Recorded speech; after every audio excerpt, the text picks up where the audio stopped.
Show me the crypto. Show me the crypto. Show me the crypto. In a world on the brink of disruption, two men will bring you clarity by interviewing some of the most intelligent and influential names in the blockchain world.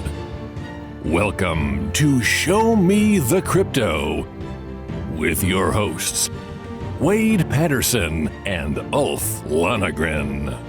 Well, hi there, and welcome to Show Me the Crypto. My name is Wade Patterson. And I'm Ulf Lonergan. We're a couple of friends from Canada who love learning about cryptocurrencies and blockchain technology, and we're happy you're along for the ride. Whether you're a crypto virgin or you know your way around the block, we hope our interviews with some of the most intelligent and influential people in the blockchain space help deliver you with value. And on this episode, we're joined by producer and artist Daniel Allan, who is bridging the gap between EDM and pop music. Less than 15 months ago, Daniel minted his first music NFT, and since then he has raised 50 ETH for his EP Overstimulated, sold 26 one-of-ones on Catalog, sold 175 editions on Sound, dropped a generative collection on Beat Foundry, played his first headline show in LA, and if all of that's not enough, Daniel drops his next EP, Glass House, on his own website, danielallan.xyz, later this week. But as Daniel recently wrote, despite all of this, it somehow feels like he's just getting started. Daniel, welcome to Show Me the Crypto. Wow, that was the craziest intro I think I've ever had. Wow. Wade hypes people up. Influential, intelligent, man, I don't know. Those are some crazy adjectives for me, but I'll take it, man. I'll take it. Thank you so much. They're all true. Just yeah. the truth. We're excited to have you on the show and want to start off with kind of your upbringing and your background with music, because my understanding is that you kind of fell in and out of love with music over the years, but then started to get a bit more serious about it at the age of 14.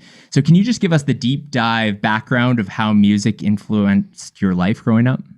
Yeah, it's definitely been like a very complicated love story. I think you got that right in a lot of ways. I grew up in a pretty musical household. I think it was musical, but in a reserved way. My mom and dad both did music growing up. My mom had like a PhD in musicology, and as a Ukrainian like immigrant kid, you kind of have to grow up and do the piano lesson thing, and or at least pick some sort of an instrument, right? And my dad played guitar, my mom played piano, and I kind of followed in my mom's footsteps and was like, okay, I'm going to do this whole classical music thing and just take a shot at that. I got like a super Russian teacher, had like the ruler and everything. And my dad kind of took a way more DIY approach to music. Like in the former Soviet Union, he used to like go across the border because my grandpa was a journalist, so he had a way to get over there, and he would like steal Beatles CDs and then like kind of come back and just play them as his own original music at like high school shows, and everyone thought he was the shit. So they both had like very different musical upbringings, and I guess that like amalgamation kind of led to me getting into it for the first time. But I'll never forget, like when I was a little kid, my dad gave me a Beatles CD for Sgt. Pepper, and it was like one of my very first early memories of listening to music. But as a kid who was doing the whole classical thing, it was never really for me. Like I was never good at reading music. Like the way that I would do it and going into piano recitals is I would just ask my mom to sight read it, because that's obviously like she understands music like a language. And I would kind of like remember parts of it, not remember other parts. And I would show up to recitals. I would add my own little bridges and like random moments. And it was I think it was later on when I was like even when I was a kid, like in second, third grade, like my brother, who's like 15 years older than me, he gave me his iPod Classic. And that iPod had like Rakim and LL Cool J and Nas and Biggie and Tupac and a lot of old school rappers that he came up on. And that was the first time really in my life that I had heard anything outside of classical music. And then kind of like you alluded to, when I was in middle school, that's when I noticed that there were a lot of rappers kind of walking up and down the hallway and at the middle school, and I wanted to find a way to record them. And naively, I kind of, didn't think it would be too hard. I mean, I was definitely wrong, but I saved up. I got my first job. I bought my first microphone. It was $100 Studio Projects B1. I still remember it. And I set up the little like blankets in my closet and started recording people. And after doing that for a couple of years, as I was starting to get into electronic music, I was like, yo, like, where do you guys get your beats? And they're like, yeah, man, we just rip them off YouTube. And that's kind of how I got into production. I was like, oh, like, I bet I could probably figure this out. Again, super naively, but that's kind of how I got into it. That's awesome. We're gonna get into your Overstimulated EP a little more later in the conversation, but this kind of ties into that EP. It's my understanding that your journey to LA is what inspired the Overstimulated EP, and it was a lot of your experiences along the way. And I'm curious if you can break down, for those who aren't familiar, what those experiences were, what you were going through, maybe how you fell in and out of love a little bit with music during that journey, and how this all ended up leading towards Web3. If that was really the catalyst, or maybe you already had another catalyst into Web3, but how it ties together. For sure. Yeah, that's a great question. I think it totally was a catalyst. For me, I went to college. I went to Boston University. And when I was there, I was very much doing school music with school on the side rather than school with music on the side. So while all of my friends were doing internships and whatnot, I would just go to LA. And at one point I was living on my friend's grandma's couch in San Clemente, which is like 2 hours south of LA. And I would I was just a really hungry dude, just speaking candidly. I would set up sessions where I would do, because producers kind of, a lot of musicians, they work until 4 or 5 in the morning and then they wake up at noon. I was on some crazy shit. I would set up sessions from 8 a.m. to noon, from 1 p.m. to 5 p.m. and then from 7 p.m. to 11 p.m. And then I would drive back from 11 p.m. to 1 a.m. I would sleep from 1 to 5 and then I would travel at 6. And I did that every day. And that was never an issue for me. That was just so much fun. Where all of my friends were making money over the summer, I was spending everything that I had from the mailroom job that I was working in college. And but I was having the time of my life. It felt like an adventure. I was just random sessions every day, cold emailing people, cold texting, just really, I guess, learning some entrepreneurial skills that I didn't realize would come in handy until, this past year or so, but was just really trying to find my way and working with people. But then by the time I graduated school, that's kind of where this rocky relationship began. Because I did those summers, I already had relationships with people out here to be able to work on projects and whatnot and start to find a way to pay my bills with music. And I, to be fair, I was always really gung-ho on that. I was super dead set and stubborn on it's going to be music. I don't care. It's not going to be my family is immigrants. So is it music business? Is it the music industry? I'm no, it's going to be music. This is how I'm going to do it.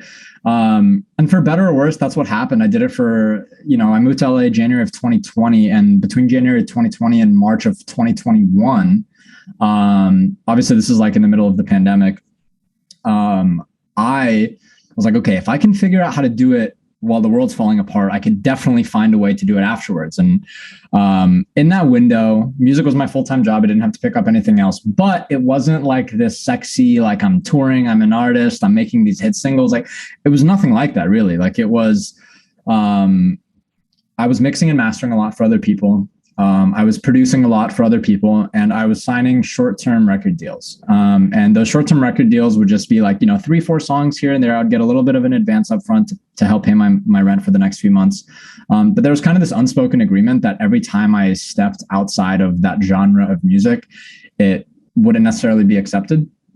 And that makes a lot of sense. I've been on the record a lot saying I'm not a fuck record labels guy. I think that there's a world where there could be a lot of synergy between Web2 and Web3 in that world. But for me, I'm just a kid who's, for the longest time, for as long as I can remember, have just been interested in a lot of different types of genres, and I never felt like I had that creative integrity and creative freedom. And so yeah, for that year and a half, music was my full-time job, which is still something that I'm really thankful for. I don't think a lot of people can say that, but it just wasn't what I thought it would be. And in that process, I did start to fall out of love with music in a lot of ways. And that's kind of how Overstimulated came up. I mean, it was basically, I always thought that music was about creative expression. It was about really just doing dope shit and creating dope experiences for yourself. And hopefully you can find ways to inspire other people through it or make a story that someone connects with.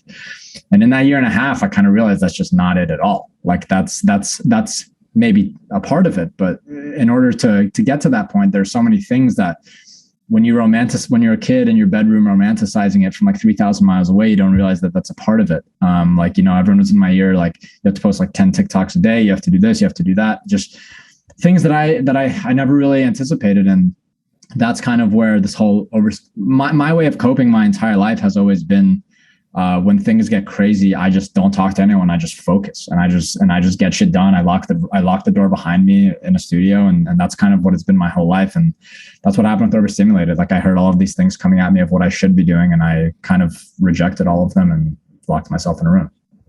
Over the last 6 to 8 months, we've had a few guests talk specifically about music NFTs. It's the space that Ulf and I find the best way that we learn about anything is just having these types of conversations. And it's one that's taken a while for us to wrap our heads around. And we've had people like Cooper Turley, like Sean Gardner, Obi Fernandez, who are kind of working at the higher level on this. But it's our first time having an actual musician, an actual artist talk about it from their perspective. Now, you've experimented. One of the things that's very cool is you've experimented with seemingly every platform out there, or many of the platforms. I'm wondering, can we just take a deep dive into each one? Can you kind of walk through each one? I mentioned a lot of them in the bio, and what that experience was like for both yourself and what collector's experience was like as well. Sure. Yeah. I mean, first of all, it's an honor to be the first artist. Shout out to you guys for having me again. Shout out to you. But yeah, so I think maybe a good way to answer that would be a little bit of context as to how I got into this whole thing.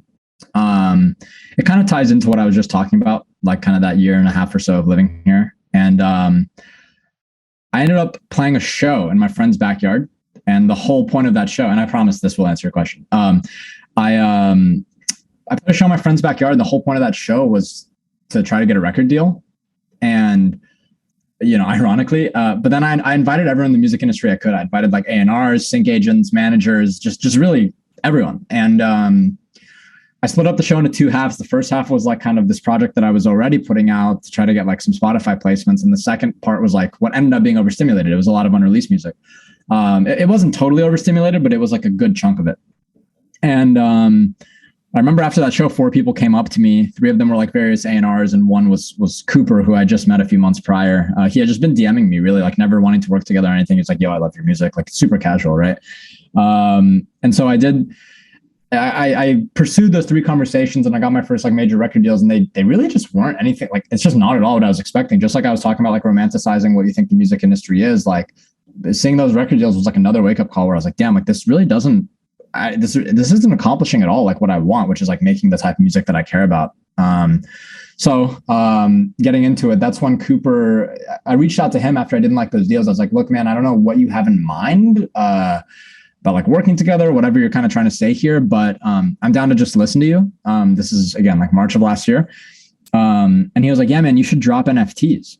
And at the time, like my only understanding of what an NFT was my only proxy was Beeple. Like, I was like, all right, like here's this insane visual artist who for, how, like, is it like 15 years, like just made a piece of art every day, 5,000 days and like sold it for a shitload of money. But I was like, I don't have any, I'm not a visual artist, bro. Like I make beats in my room. Like, I don't know how to do any of this stuff. And he was like, no, man, like my friend Jeremy is starting this platform called Catalog.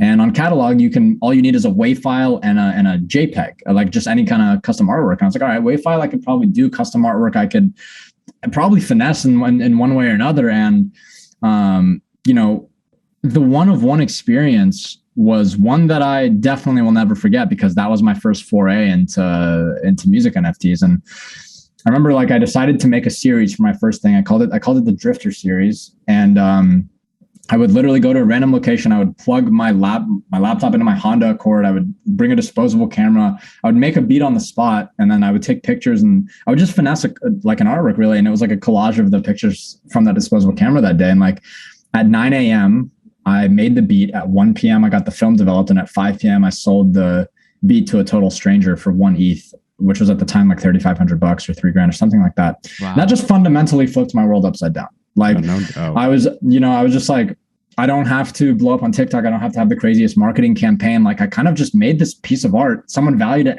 as that because I wasn't even thinking about art. I was thinking about hits and things of that nature, like or stream counts or whatever. And I was like, just kind of made this artwork piece and someone valued it at this much. I've never met this person. I don't know who they are, but they apparently they see something in me. Right. So, like my first instinct was, let me run that back. Right. So, but you know, I did one a couple of days later, and by the end of the month, I had sold 5 or 6 of them. And then this is before sound came out. I was like, okay, like there are bigger things that I want to try. Like maybe I do this EP and I find a way to get fans involved in it. I ended up doing an EP, the Overstimulated thing, which is what you guys referred to, where I raised like 50 ETH in 24 hours for the project. That opened my eyes to like understanding community ownership, understanding how DAOs work. And then I moved on to sound, which also flipped everything upside down, because it's sound, like my sound drop sold out. My first sound drop sold out in like 3 seconds. Like my second sound drop sold out in like 45 seconds. And it was a lot of the same people that pulled up to Overstimulated. And that's when I really started to see like parallels, right? Like I have a short list of people that really inspire me musically. One of them is Skrillex, because I think over the course of his career, he's touched so many genres of music without people even knowing. And I think that at the end of the day, as great of a producer as he is, as great of an artist he is, people like kind of just fuck with him just as much. And because of that, they're down to kind of follow his journey because they believe he's going to be innovative. And that was kind of the first time where I was like, oh man, like maybe I could do similar shit, you know? Like maybe like my lane is kind of merging these two things together. So that I hope that answers the question. Like, but I definitely started to see a lot of parallels on the one side and when I started doing sound.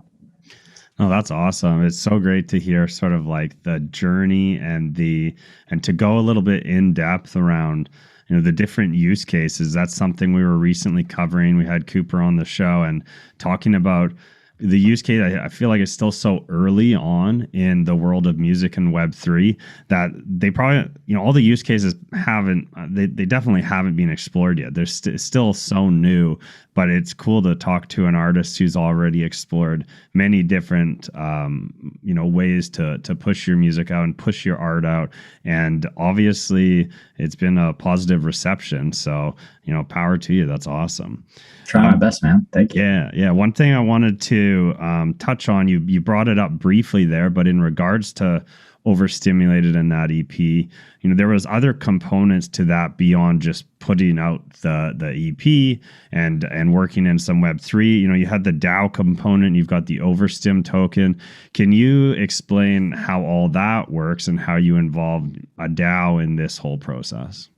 Yeah. So essentially I wanted to my biggest 2 problems when I saw those record deals like kind of come across my email were the splits of them. Like I would essentially be retaining 20% of my own masters, and the lack of being able to work on the music they care about. Is again just the same shit that I was talking about earlier, where it's just like you don't really have a choice. So the reason that I wanted to Overstimulate the TLDR here is the 50 ETH that I raised was community raised via crowdfund. There were 87 backers. In exchange for the NFTs that they purchased, they got into the Overstim Discord, which is essentially it gave them creative governance over a lot of the decisions that were being made, whether they were marketing moves, artwork moves, and they also receive a chunk of streaming for the songs. And in that world, but you know, as dope as Overstim was and continues to be, like, you know, there were definitely some shortcomings that I had to figure out as well. Like the trade-off here, it's not like all sunshine and rainbows. Like, yes, I got 50 ETH for the project, which is pretty good of a record advance for an artist of my size, right? Well, I mean, that wasn't like, there was like an advanced section, so it wasn't that, but it's still a great deal for an artist of my size. I retained 50% of my masters, which is a lot better than those record deals. And at the end of the day, it's like I'm doing it with fans and a community, so I'm able to like do whatever kind of music I want to. So it solved those preliminary surface level problems. But what it didn't solve, right, is what record labels have going for them is like they have infrastructure. And I'm just kind of like, at the time, I'm a 24-year-old kid, like handed, like $200,000. And I'm like, what the fuck do I do with this? Like, how do I market this? Like, normally it's like my entire life had been with record labels. They were like, yeah, just give us the song and you're chilling. And that was kind of the biggest overhaul, was trying to figure out like, how do I, at the end of the day, like when I was a 16-year-old kid, my like biggest goal was to wake up every day, live in Los Angeles and make music and like be able to pay my rent from it. And because of Overstimulated, that happened. But at the same time, I had this divergence between that and like a bunch of my other goals. Like, when I got into producing for people, right? I got into producing for them because a couple weeks before that, I like stumbled into Lollapalooza and was like, oh shit, I want to do that one day. right? But in order to do that, you have to have an agent. To have an agent, you have to stream well. To stream well, you have to be signed to a label, or you have to have a viral moment on TikTok. And you kind of like, you find yourself, I found myself back in these patterns of problems that I was running into beforehand. And so that's why I think the best case scenario in all of this is like a place where both of these worlds can kind of live together and work. But Overstimulated was definitely like, it was the craziest experience of my life. Like when I got a page in Time magazine for it, and I sent it to my mom and dad, and that was the first time they were like, "Whoa, dude, you actually like do music?" It was definitely a moment. That's awesome, man. But yeah, it's still like one of my bigger career milestones for sure.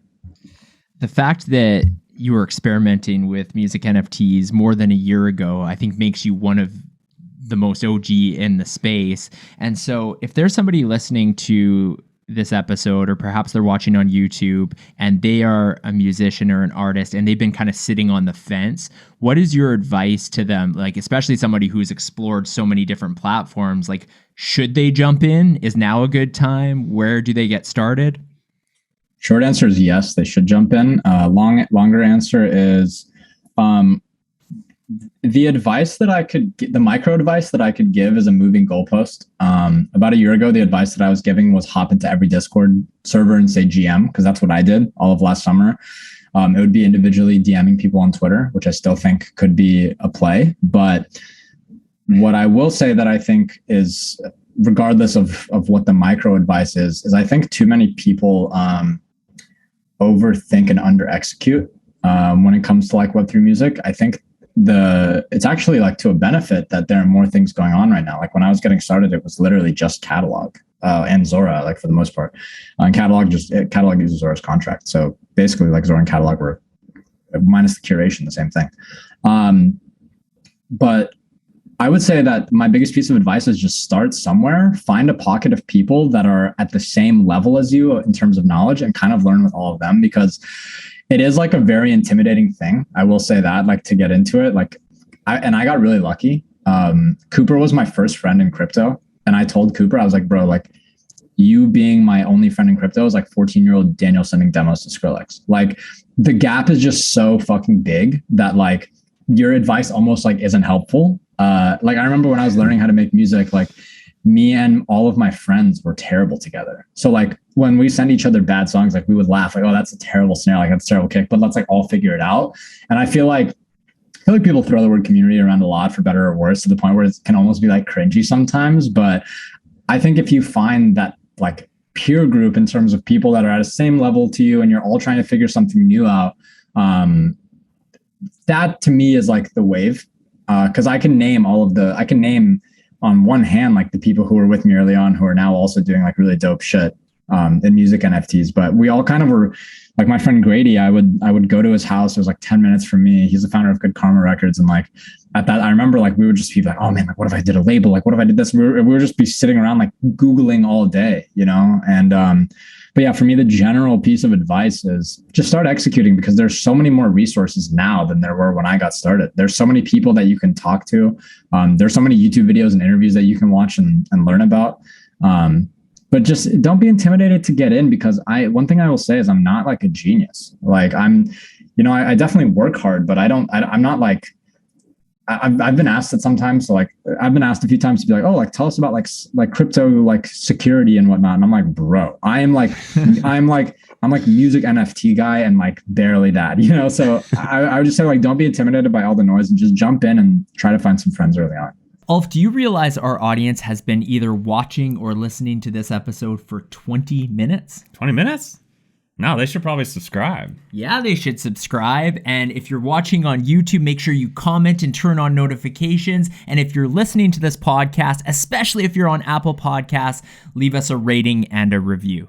We're also on Twitter, Instagram, and even TikTok. So go check out the episode description. You can find all that information below. And we have an update on the NFT, don't we? That's right. We didn't previously mention this, but this NFT for OG supporter is a one of one. There will only be one of this kind ever minted, and we have a few surprises for the person who purchases it. The link is in the episode description. And back to the episode. So this is going to be a two-parter.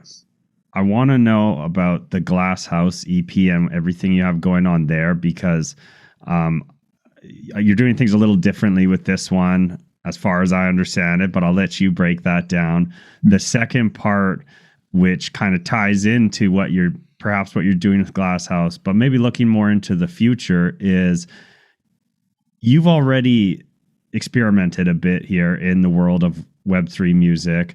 Glasshouse is maybe going to be more experimentation.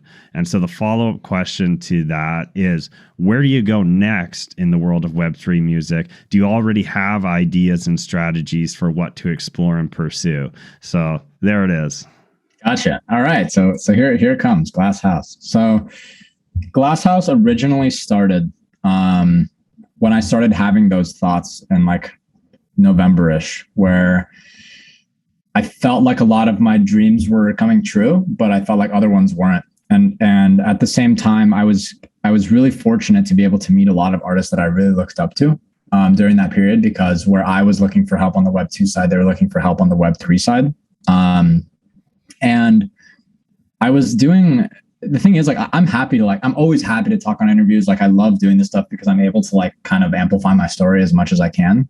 But at the same time, like at the core of it all, like when I made Overstimulated and when I just really like my day-to-day life, I'm a musician. Like, it's kind of what it really defines me in a lot of ways. And it's something that I hold near and dear to me. And I just noticed that, like, for example, the first day after Overstimulated happened, I had 14 hours of phone calls back to back. I lost my voice. And that was like, the 14-hour one was crazy, but I would do like 8 hours a day of talking. And making music is, you know, as an individual is a very introverted thing. Like as a producer is a very introverted thing. Obviously you could do sessions and have a bunch of people over and have a crazy time, but that's like the sexy part. A lot of it is like, and finishing music is like things that you have to do by yourself. And so I decided to do another crowdfund after Overstimulated with the community manager of Overstimulated. His name is Henry Chatfield. And we decided to do this thing called Daniel Allan and Friends, where we would raise some ETH to be able to get an Airbnb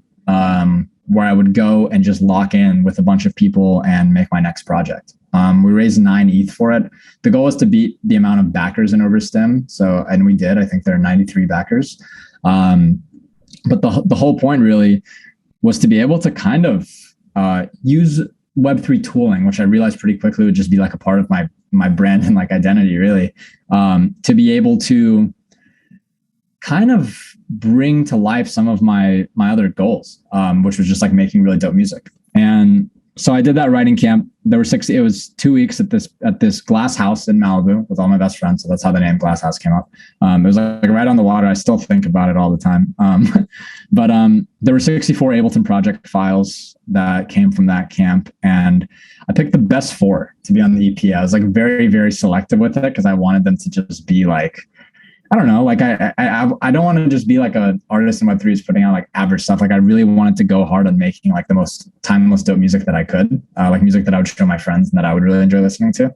After I made the project, obviously my first thought was I need to be able to have some sort of like a Web3 tooling that in a way like one-ups Overstim. Like I wanted to be able with every drop that I do, if you look back on everything that I've done, whether it's a flop or not, I've always tried new things. A lot of people don't know this, but like when I raised for Overstimulated, there was still a lot of my one-on-ones on Catalog that hadn't sold. You know, when I tried like 2 or 3 different projects on like OpenSea that were all music related, I sold a few of them, but I feel like there's this like toxic culture around music NFTs. It's like, oh, if they don't sell out automatically, you're fucked, or you're doing a bad job or whatever it is. But I've had a lot of those moments and I've never really been discouraged by them because I think that people remember like the good moments more. And anyways, what I'm getting at is, when the music was done, it was in a place where it felt close enough. You know, I dropped Overstimulated January 7th. I was like, okay, like the way the music industry works is you need to start dropping music soon. But I was convinced that I didn't want to drop anything new until I had like an innovative rollout, like something that was a little bit new. And so around the time of ETH Denver this year, I think it was maybe end of February is when it was, like end of February, early March. I started noticing like a lot of similar patterns. Like when I was talking earlier about, you know, music industry patterns and things that kind of kept happening, I started noticing something similar in Web3, which was like, really, there are these 2 curated platforms, Catalog and Sound, which I love. And they definitely changed my career. But they each now have a wait list of like hundreds of people that really want to get onto the platform. And at the same time, like I started thinking about like what has the music industry like historically been? If you think back to like the streaming era of music, like or when it first started. When the streaming era first came up, there was a divergence between music discovery and the actual marketplaces. So if you think about like Hype Machine, that's where people would go to discover music, but then they would actually go consume it on like Spotify, or they would get it on iTunes or rip it on LimeWire, right? But there wasn't really like one like clean way to do it. And then with time, Spotify became really curated. Like there's New Music Friday and all these other things that kind of cut out the middleman of curation. It's kind of like why blogs are a little bit less relevant now than they used to be. I think right now the major curated platforms in music are kind of serving as the MVP for both. Anyone that knows what's good about music NFTs knows what 2 p.m. means. 2 p.m. is the Twitter Spaces that Sound holds every day, or I guess used to hold for a minute, and now it's like different times. But at 2 p.m. every day for like a good amount of time there, anyone who knew anything about music NFTs or wanted to know something would hop into these Twitter Spaces. There would kind of be this like moment around this instant sellout for this artist, right? But more importantly, like a lot of prospective collectors and people that wanted to be a part of a project would first discover an artist by pulling up to this space. And that's why I think that curated platforms are absolutely essential. And what I'm doing for this drop is like to be done in tandem. But my like fundamental question was, okay, like these platforms are starting to raise like a little bit of money, and they're going to start doing some drops that are going to feel a little bit more, that are just going to feel more and more curated. And while those are really good PR moves, I think I've always, and I'd probably do a similar thing if I were like in that position. I've always championed stories like my own of like the small artist who had 200 Twitter followers and kind of did it on his own way and, on his own terms. And yeah, for me, the Glass House drop has really just been me asking the question when people say like, oh, like, I want to drop with catalog. I want to drop with sound. Like I want the answer to be, that's not the only way to do it. Like you don't necessarily have to do it that way. My like kind of thesis here is like, if you own the relationship that you have with your fans and you have like an effective marketing funnel, you should be able to kind of do things on your own terms.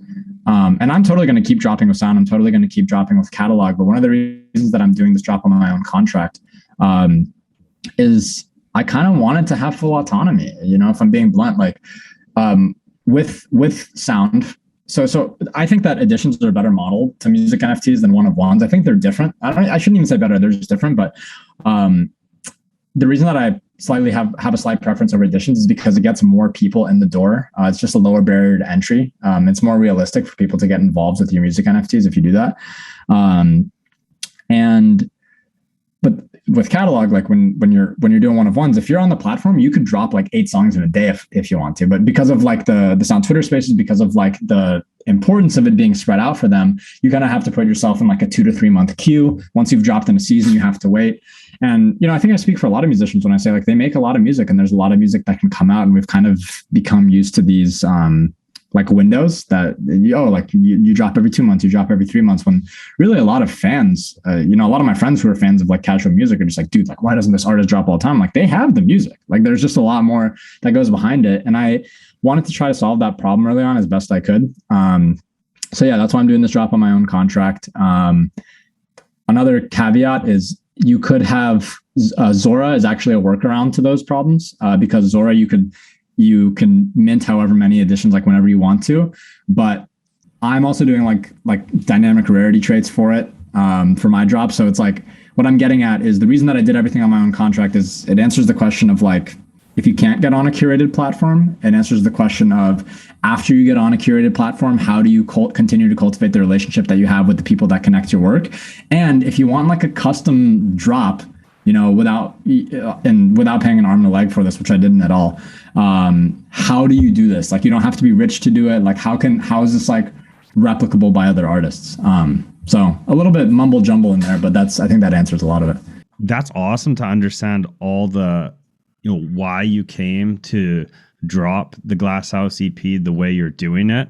But for those who aren't familiar, can you do a real quick, sort of high level, like, what is the drop? How is it happening? Because it's different than maybe how a lot of other musicians in Web3 have been dropping theirs. You've added layers of, there's different editions, there's rarity to these editions. So can you do a quick breakdown of just sort of the logistics of the drop? Totally. So at a foundational level, I'm doing 1,000 editions for my drop. What those editions are there are different rarities that are associated with the 4 songs on the project. So some songs might be rarer than another, whatever the case is, right? And at the same time, there's visual for each one. I don't want to say what they are yet because this is like pre-reveal, but there are certain rarity traits that are associated with each image, kind of akin to what you see in PFP projects. The reason that I'm doing it that way is because I want to create a space, because I am doing editions, that collectors who are like a little bit more interested in trying to find some of the rarest ones have a pretty clean way to be able to sift through it. And at the same time, there hasn't really been like some sort of like a huge moment in terms of music NFTs. I think that, Overstim is definitely a big one, and there are a lot of cool things that have happened, but I don't think that it's like hit mainstream NFTs in a way, even though I think it should. I think that it's really dope to be able to like know who the artist is behind it rather than kind of just supporting the picture of it. But so on a big level, that's what it is. But in terms of the drop itself, like, so I obviously did not do this by myself. Like that's want to make that clear. Like, I had a team, their name is Bonfire. They built out the custom storefront for the drop. So I kind of have just been iterating with them back and forth on what to make it look like. And then we used Ramp to actually write and develop the contract, and we're going to deploy from there. But my whole reasoning for that is, like a full stack developer can cost anywhere between like $10,000 and $100,000, depending on what the job is. And most artists don't have the money to just throw that around. So all in all, this was costing me I think like $150 for gas. But yeah, I think generally speaking, that's everything. That's like most things about the drop. It's 1,000 editions. There are dynamic rarity traits around the images and the music. Yeah, I think that's everything. How did with this with Bonfire? Because I think that's something that a lot of musicians, if they do want to go the route of sort of doing this, their way and doing their own drop, that's one of those immediate barriers. It's like, man, I have no clue how this works. I don't know the technical aspect. So how did you go about finding a partner who, isn't going to cost you an arm and leg to have this all this technical work done? Yeah. So, I mean, in a lot of ways, it was right timing. I met Bonfire when I was building out Overstim. And I don't remember how we were connected. It might have been through Cooper, but I think it was actually through Brett, a blockchain Brett. He connected us, but basically they were, I think, switching over from the Rally ecosystem into ETH and just wanted like a project to work on. And ever since then, there are other artists that they've taken on. I actually think that by the time this comes out, I think they'll still be like very open to be able to like listen and hear from a bunch of artists and build out drops for them. But I think right now it's similar to like when you have like a videographer, he or she will, build out, what's it called? Like a like a tape, like a reel. Yeah. They'll build out like a reel, before like before they bring like bigger clients on, just show what they have. And I think that's kind of the stage that Bonfire was in, but there are a lot of other people out there that are building like custom storefronts as well. But yeah, I think it was just a point where they were transitioning to a different ecosystem and wanted to try to find a world to work with an artist in a more direct way. One of the things Cooper had mentioned was a benefit from the collector side was a level of access to the musician or to the producer that previously wasn't available or much more difficult to obtain. What I'm wondering about from your perspective, how do you feel you've talked about all of the additional things, you had this dream of being an artist and just making great music, but then you've got the social media layer, you've got doing interviews like this, you've got all of these other things, and then you add in maybe that community element or certain fans that maybe start to feel that they have a certain level of entitlement because they have a certain level of NFT and that type of thing. Are you comfortable with that? And what if you get like a stalker fan or something like that? Like, I mean, any concerns along those lines? Somebody who like feels that they're entitled to too much of your time? Yeah, man. I mean, shit. I guess we'll cross that bridge when we get there. It hasn't happened yet, but I think that, to be honest, man, I've been really fortunate And I'm happy to admit that, but it's been really gratifying, to be honest. Like, I feel like before all of this stuff happened, like, here's how my interactions would go at like parties in LA. Oh man, like what kind of music do you make? Oh, I make this kind of like electronic stuff, like, you know, like kind of in the pop lane. Oh, cool. Like, are you on Spotify? Yeah. Here's the link. Cool. I'll check you out. And that's like the end of the conversation. Whereas now, like, I'm proud of the shit I built, you know, like I'm happy to just be like, yeah, like I built this shit for artists. I built this shit for myself. Like, here's some great resources that you can try out. And like, I think people have been really, really receptive to that. And actually, like, maybe I'm fortunate with the fans that I've accumulated along the way, but everyone is always like, I'm having like cool conversations with them too. It's not only like, hi, bye, like, yo, like, actually, by the way, here's what I'm doing, you know? Oh, let me link you with this person. Like, I think it's been really dope. And outside of that, like, on Overstimulated, like one of the songs had like a really big moment, the song Poison. And like when I just did like a run in New York during NFT NYC week, and like I looked up and like people were singing the song, you know? So in a lot of ways, like some of those other dreams really started to come true. Like, I mean, I played a small show. I played like some big shows. I played like a Brooklyn Mirage, but then I played like some really small shows at like Bowery Electric, right? And at the Bowery Electric show, there were maybe like 150, maybe like 150 people there, but like 50 of them were like singing the words of the song. I was like, yo, like that's, you know, that is I'll never forget that, you know? So fortunately it's been a smooth ride so far. Nice. So knock on wood. I want to start this next question, which I realize I never have complimented your music yet. And I just want to say I'm a fan. I love it. Thanks, I also man. want to say that you said earlier on, you're like, you know what? I'm not a visual artist. I don't do that. That's not my thing. Well, I don't know if you had any part in the video you put out for Overstimulated, but the video is great too. So go check it out if you haven't seen it. Cause yeah, we'll link to it. We'll link to it. Yeah, we'll link to it. Let's go. Let's go. Yeah, it's a great one. Awesome. And then moving on from that, I did want to maybe jump back because I realized I asked you this huge question that required a huge answer. But the second part to it, I was still wondering, you know, where do you go after Glasshouse? Do you have ideas, obviously beyond, you know, making more music? How do you do that in the world of Web3? Do you have other ideas that you haven't explored yet? I do. I do have a bunch of other ideas, but I don't want to give them away quite yet. Yeah. What I will say, I'll try to give a little bit of a tidbit so I don't totally not answer. I think that there is a world where there's a really clear way and a really consistent, sustainable way to be able to have fans share in the upside of your work. And that's kind of what I'm working on over the course of like a 1-year time horizon. And I think that this drop is a pretty big step in that. Nice. Very cool. I have a bit of a niche question, out there question, because it was actually, I can't remember which interview it was. It might have been Cooper's in early 2021. We had him on the podcast. And this was a time when we were just learning about what the hell an NFT is at that point. And even then it didn't come clearly. Like, it took a little bit of time to get there. But one of the things, I become somewhat of an NFT collector, and one of the things that catches my attention with NFTs, or that I pay more attention to, is ones that have some historic significance, or ones that were maybe pre-2021. But it's interesting when you think about, in the sense of music NFTs, you are kind of amongst the first class of people putting this out. So have you given any thought to maybe 5-10 years down the road that not only will you have your music, but the fact that you may be considered a historic artist, and in the world where speculation and all of that sort of thing, you know, it's wild. Any thoughts around being one of the first artists to do that?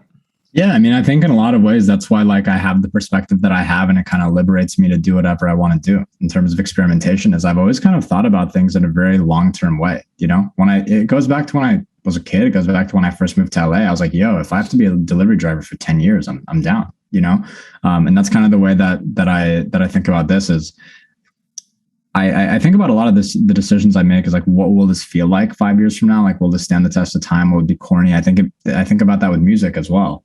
And so having that perspective, I mean, obviously, man, I'm definitely super aware of like the position that I'm in. I'm super thankful to be in it. But at the same time, it kind of puts a big responsibility on me if I am going to be like a, you know, historic artist or whatever the case is, like, to keep putting out like the best shit that I possibly can. So kind of trying to find the balance of experimenting, always doing new things, but making sure that I come correct with the music. And that's been the balance for me. So, but I'm definitely aware. Yeah. We're getting to the end of this, but before we jump into our final section, I asked you a question about sort of where do you go after Glass House in terms of Web3. But, all that aside, just speaking to Daniel Allan in terms of your future, what are your goals? Where do you want to get to, with your career and everything you've got going on? I want to play Lollapalooza. That's a really big one for me. Like, it's the first festival that I stumbled into as a kid. I've tweeted out that I will play it with absolutely no backing multiple times. Just trying to put it out there, but that's been the biggest goal, man. Like, it's going to be like a big moment in my career. I feel like I can see it. I feel like I can taste it, but, I've had my eyes pretty dead set on that, but that's like a more straightforward answer. I think really like my bigger goals here, if I'm being honest, is just to be able to inspire other artists to be able to understand that the system that they're in isn't the only one. I don't think that record labels are bad. I think that a lot of times they get a bad rap. But I think that, for an artist that moved here, kind of moved across the country, dropped everything, I was convinced that was really the only way that I could be doing an artist project. And I think the reality is if you are able to, find some sort of a community and people that are involved in your art, you can do things on your own, and you don't have, not at the cost of creative integrity, because I think that's where the term like sellout comes from. Really is just people that maybe can make a bunch of money by making something that isn't necessarily the creatively coolest thing ever. And I just don't think that has to be the case. So over a longer time horizon, my biggest thing is really just to amplify the story and kind of tell kids out there, tell other people out there that like, yo, this is bigger than music. This is just a way that you can live your life, So when you do play Lollapalooza, we're gonna clip that little bit and share it out, and that clip's we'll gonna turn go that viral. into an NFT. Yeah, and then we'll turn that let's go. It'll be the visual. It'll be the visual on the LED wall. Love it. Daniel, this has been an awesome conversation. As Ulf mentioned, we like to end every episode of Show Me the Crypto with the same 3 questions we ask every guest. It's a segment we call You Had Me at Crypto. Ulf's going to ask you those questions. Cool. All right, Daniel, you ready for it? Let's go. All right, the first question is, who's your favorite person to follow in the crypto space? Cooper Turley, Cooper Troopa. Nice. If you didn't say that, he might have come after you, maybe. Yeah, I know. I had to think about it. All right, second question. What will the price of Bitcoin be 10 years from now? What year is it? 2022? 2022. Yeah. I don't know why I had to take a second to think about that. I was trying to tie together why that was going to influence your $200,000. Okay. Right. Nice. Love it. You'd be surprised. We had so many people saying $1 million like 6 months ago, maybe longer than that. Yeah, in the bull run, everyone said $1 million or more, and now everyone has been like around 200 grand. Yeah. All right. Third question. What is the most underrated coin or project in all of crypto? Overstim. Other than Overstim or like anything related to yourself. We always make guests answer something that's not. Okay. The most underrated project? Loaners. LNRZ. Yeah, Loaners, the most underrated project in all of crypto. It's kind of like a musician DAO with a lot of dope artists on it that I think people overlook. Cool. Right check on. We'll have to check that out. Well, Daniel, thank you so much for joining Ulf and I on this episode of Show Me the Crypto. Of course. Thank you guys for having me. Thank you for listening to Show Me the Crypto. Please make sure to subscribe as well as rate and review this podcast.